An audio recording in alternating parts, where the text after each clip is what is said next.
The Detective Story, Solving a Mystery, Part 1. In the small town of Maplewood, everyone knew each other. It was a peaceful place where nothing much happened. But one day, something strange occurred. Detective Sam, a well-known investigator, had just moved to Maplewood. He was known for solving difficult cases, but he had come to this town to find some peace. He thought his days of solving mysteries were over, but he was wrong. One morning, Mrs. Green, an elderly woman who lived alone, came to Detective Sam's office. She looked worried and frightened. "Detective Sam, I need your help," she said, her voice trembling. "My cat, Whiskers, has gone missing. He never leaves the house, but now he's gone. I've looked everywhere." Detective Sam listened carefully. He knew that in a small town like Maplewood, even a missing cat could be a big deal. "Don't worry, Mrs. Green. I will find Whiskers for you," he assured her. Sam decided to start his investigation by visiting Mrs. Green's house. When he arrived, he noticed something unusual. The window in the living room was open, even though it was a cold day. Mrs. Green explained, "I always keep the windows closed, especially during the winter. I don't know how it got open." This detail made Sam think. Could someone have entered the house? But who would want to take a cat? He decided to look around the house for more clues. He found some small footprints near the window. They were not the kind of footprints a cat would make. These were tiny, like those of a small person or a child. Detective Sam followed the footprints outside. They led to the garden behind the house. There, he saw something shiny under a bush. It was a small, golden key. Sam picked it up and put it in his pocket. This might be important, he thought. Next, Sam decided to talk to Mrs. Green's neighbors. Maybe someone had seen something unusual. He knocked on the door of Mr. Brown, who lived next door. Mr. Brown was an old man who liked to watch everything that happened in the neighborhood. "Good morning, Mr. Brown. Did you see anything strange last night?" Sam asked. Mr. Brown scratched his head. "Now that you mention it, I did hear something. It was late, maybe around midnight. I heard a noise, like someone walking in the garden, but I didn't see anyone." This information was helpful, but it didn't solve the mystery. Detective Sam thanked Mr. Brown and continued his search. He walked through the town, asking people if they had seen Whiskers or anything unusual. In the market, he met a little girl named Lucy. She was holding a doll and seemed nervous. "Hello, Lucy. Have you seen a cat around here?" Sam asked gently. Lucy looked down at her doll and then back at Sam. "No, I haven't seen a cat," she replied quickly. But Sam noticed that she wasn't telling the whole truth. "Are you sure, Lucy? It's okay to tell me if you know something," Sam said, trying to comfort her. Lucy hesitated, and then whispered, "I saw a man. He was wearing a black coat and a hat. He was carrying something that looked like a small box.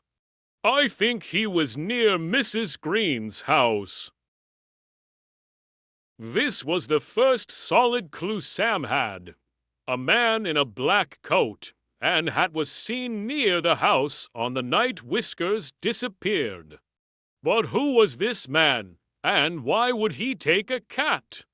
Detective Sam knew he needed to find this man. He asked Lucy to describe him more, but all she could remember was the black coat and hat.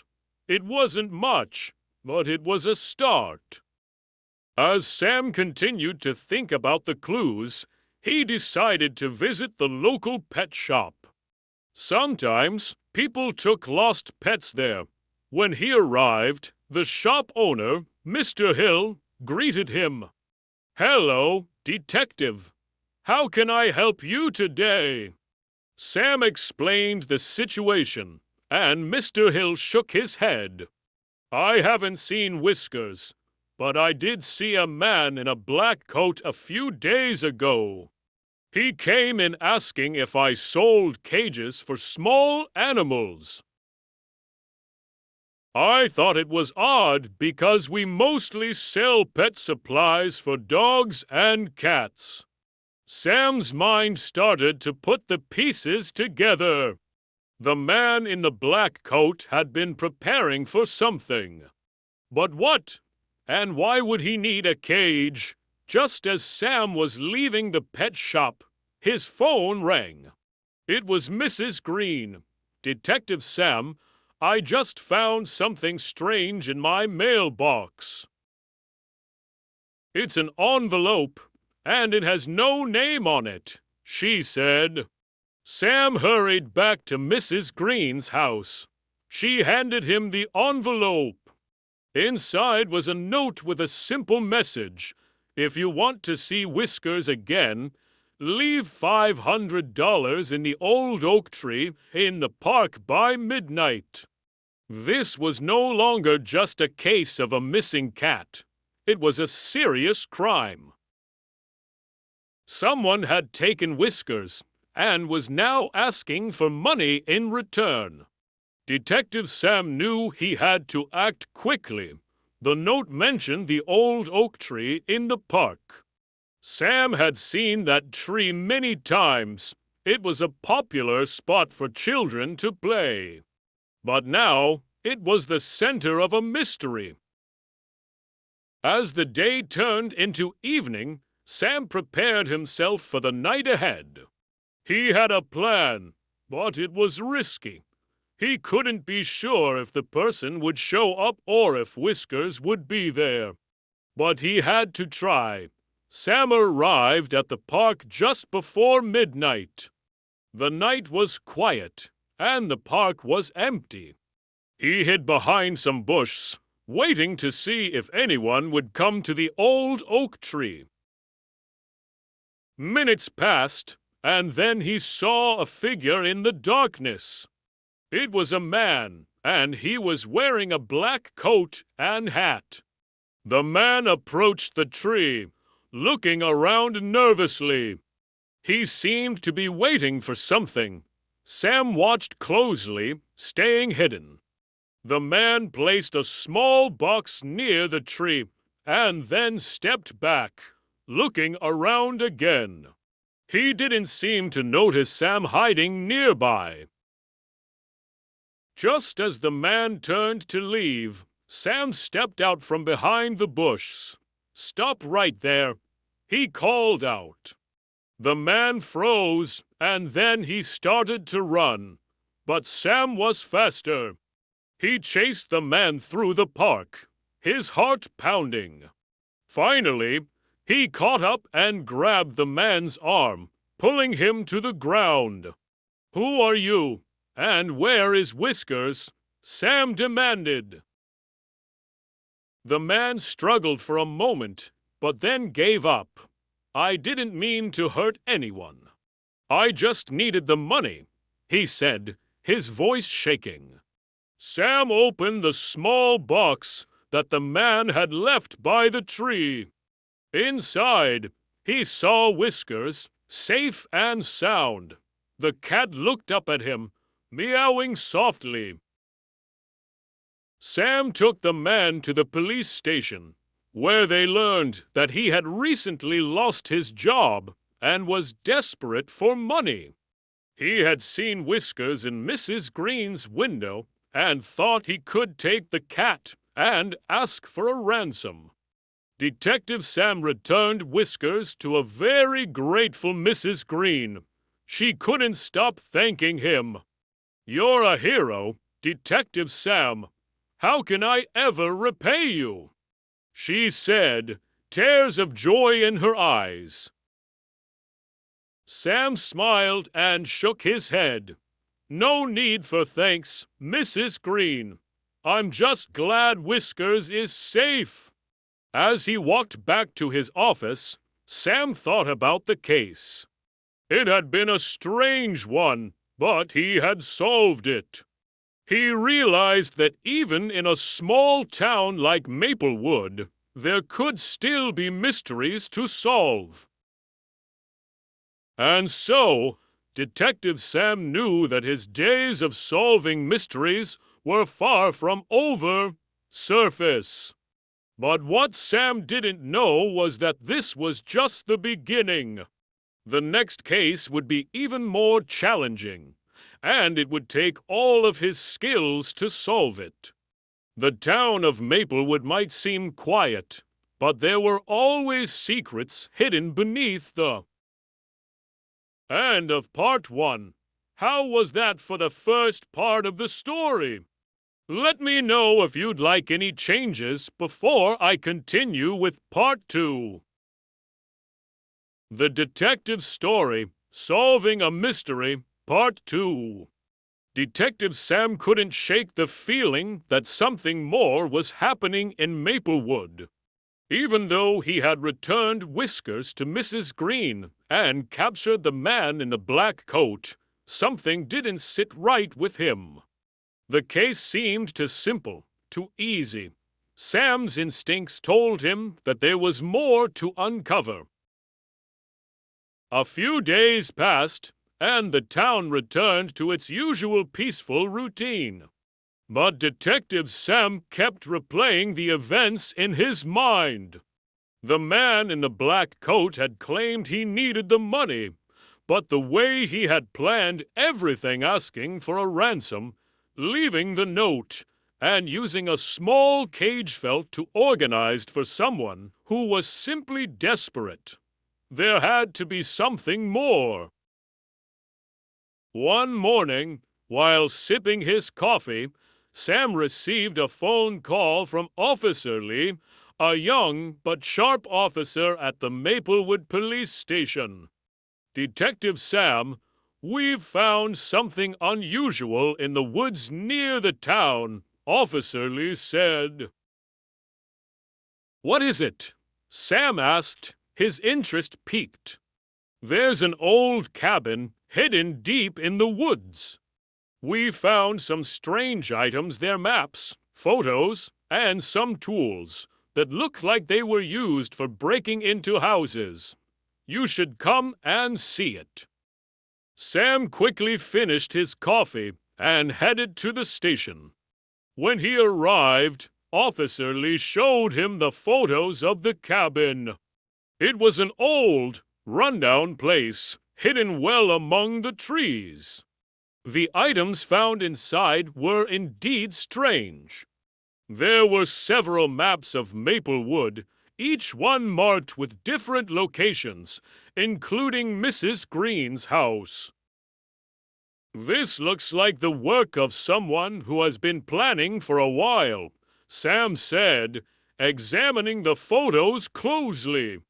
"But who could it be? And what were they planning?" Sam decided to visit the cabin himself.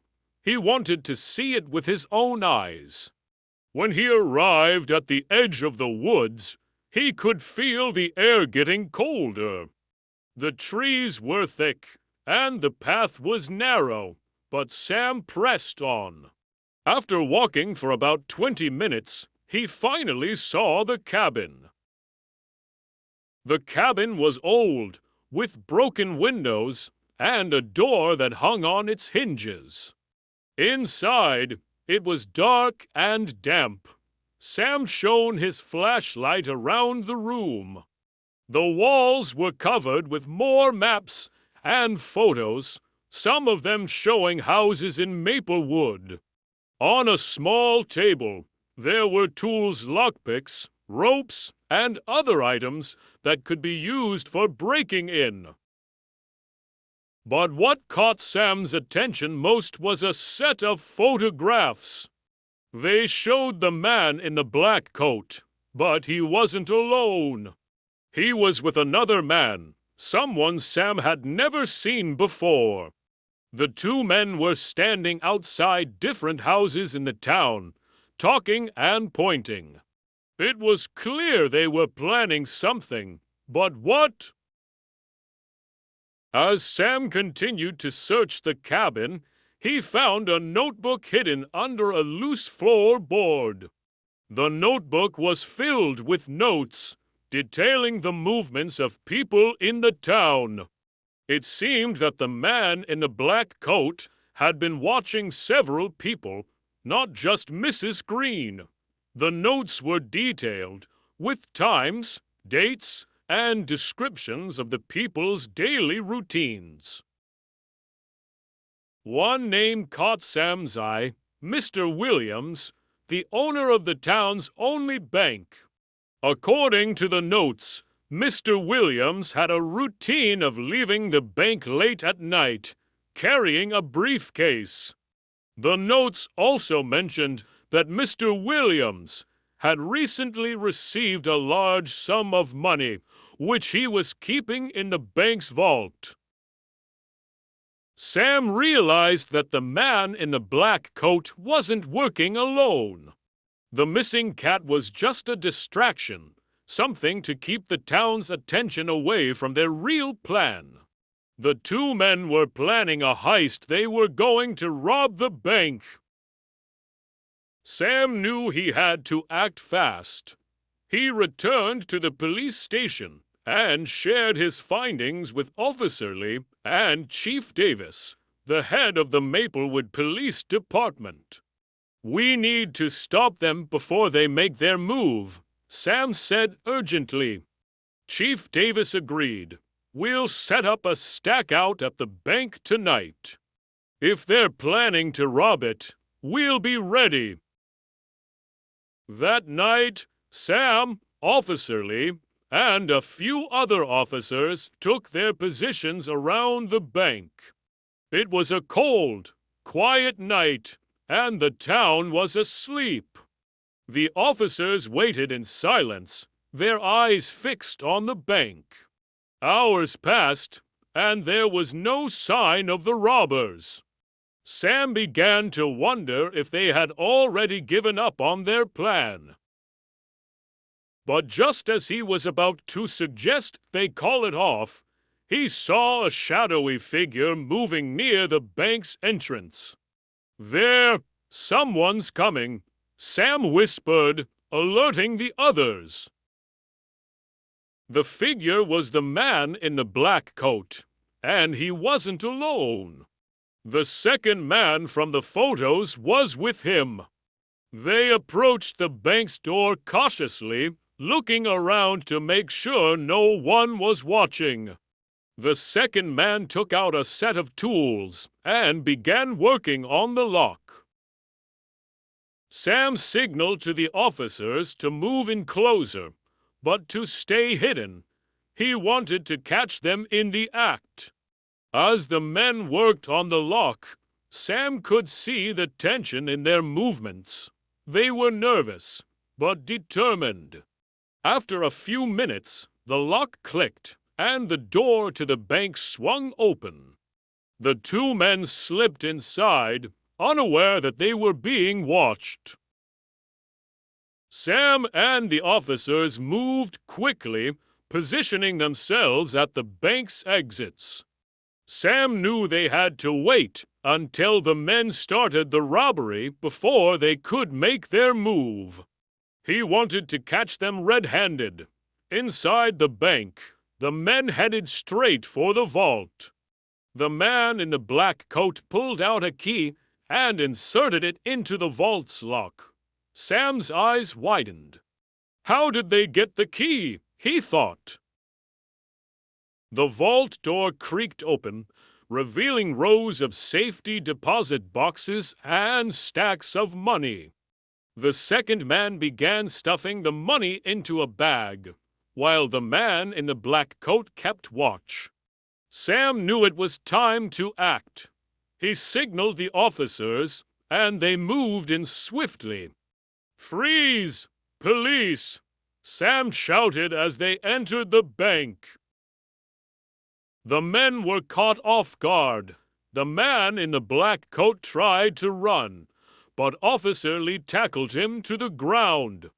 The second man dropped the bag of money and raised his hands in surrender. It was over. The robbery had been stopped, and the men were arrested on the spot. Sam and the officers escorted them back to the police station, where they were questioned. As it turned out, the man in the black coat had been planning the robbery for months. He had lost his job and was desperate for money. He had met the second man, who was a locksmith, and together they devised a plan to rob the bank. The missing cat had been a way to distract the town and test their ability to carry out their plan without being caught. Detective Sam couldn't help but feel a sense of relief.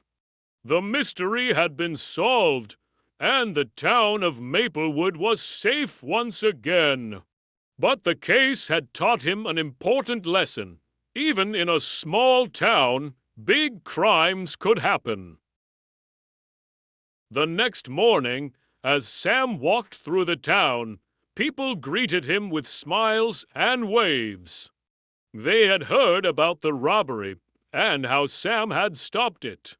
Mrs. Green even brought him a basket of homemade cookies as a thank you for returning Whiskers and keeping the town safe. Sam smiled as he accepted the cookies. He knew that Maplewood was full of surprises, and as long as he was there, he would be ready to solve whatever mysteries came his way. As he walked back to his office, Sam noticed a new case file on his desk. The label read, "The Missing Heirloom." He chuckled to himself. It seemed that Maplewood was not done with him yet. Detective Sam took a seat at his desk, ready to dive into the next mystery. After all, being a detective meant that there was always another case waiting to be solved. And in Maplewood, there was no shortage of mysteries. End of Part 2. I hope you find Part 2 engaging and fitting for your audience. Let me know if you need any changes or if there's anything else you'd like to add.